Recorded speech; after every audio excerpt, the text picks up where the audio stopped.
Hi Blue Room friends, it's Miss Emma here and I wanted to read you all a story. I'm going to read you a Pete the Cat story called Pete the Cat Checks Out the Library. I thought this would be a fun book because I know most of you guys love to go to the library with your mom or dad and get books to read at home.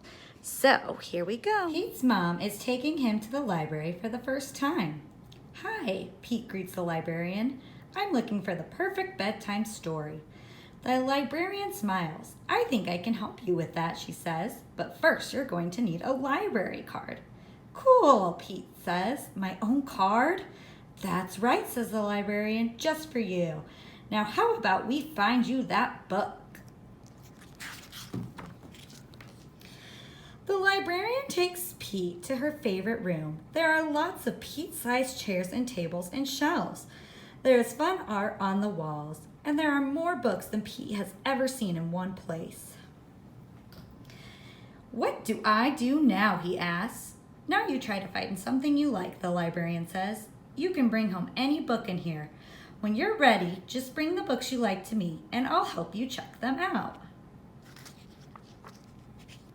Ooh, it looks that he picked an astronaut book. I see a rocket ship, and it says soar. Pete goes over to a shelf and chooses a book about jets. He reads it and pretends he's a stunt pilot. He flies a super fast jet and does the loop high in the sky. Whee! Pete shouts. Oh, so I guess it wasn't an astronaut book. There's a rocket ship on the back, but on the front it's a jet, and that's what the book's really about. Next, Pete picks a book with a wizard and a unicorn on the cover. Pete pretends to be a wizard. He helps the brave knights fight off an evil dragon and goes for a ride on a unicorn. Pete practices his wizard spells. Take that, he cries, shooting a blast of magic at the dragon. Pete's next book is about bugs. He pretends to be a scientist studying spiders and ants. Pete looks through his microscope at the microscopic world around him. He's never seen anything so cool before. He wonders what great discoveries he'd make as a scientist. Pete picks up a book of monster stories. He imagines himself facing off against the big bad wolf. Pete does not like that story. He quickly puts the book down. Reading that at bedtime would give him bad dreams. Oh no, that must have been too scary for Pete the cat. Pete's next book is about Egypt. He reads all about the pyramids and imagines himself discovering a long-lost pharaoh. Pete rides his camel across the desert and climbs to the top of the tallest pyramid. He even takes a ride aboard the Sphinx. Pete thinks being an explorer would be a great adventure. That is him at the top of the pyramid, and this is the Sphinx. Pete picks a book with a robot on the cover. He imagines that he is a robot. Bleep, bloop, bleep, Pete says. He moves his arms and legs like a robot. They make a funny whizzing sound as he glides across the room. Pete begins to dance. It is a robot dance party. Oh no. Next, Pete reads about superheroes. He imagines flying around the city in a cape, chasing bad guys and saving the day.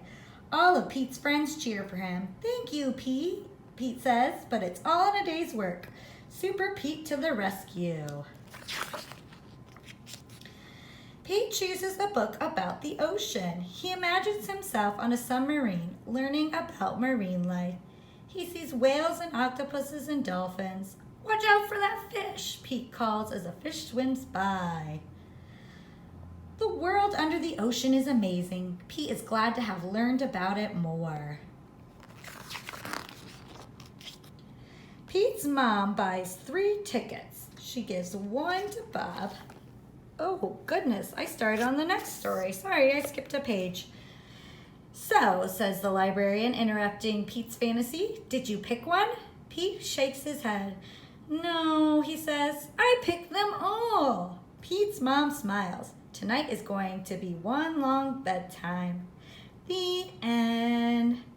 So the book that I'm reading from has lots of Pete the Cat stories. The next one that I accidentally flipped to is Pete the Cat's Train Trip. So next time we can read that book. And this is the book. It's Pete the Cat 5-Minute Bedtime Stories. It has 12 stories in it, so maybe we can get through all of them together. Thank you for listening and watching. Bye-bye.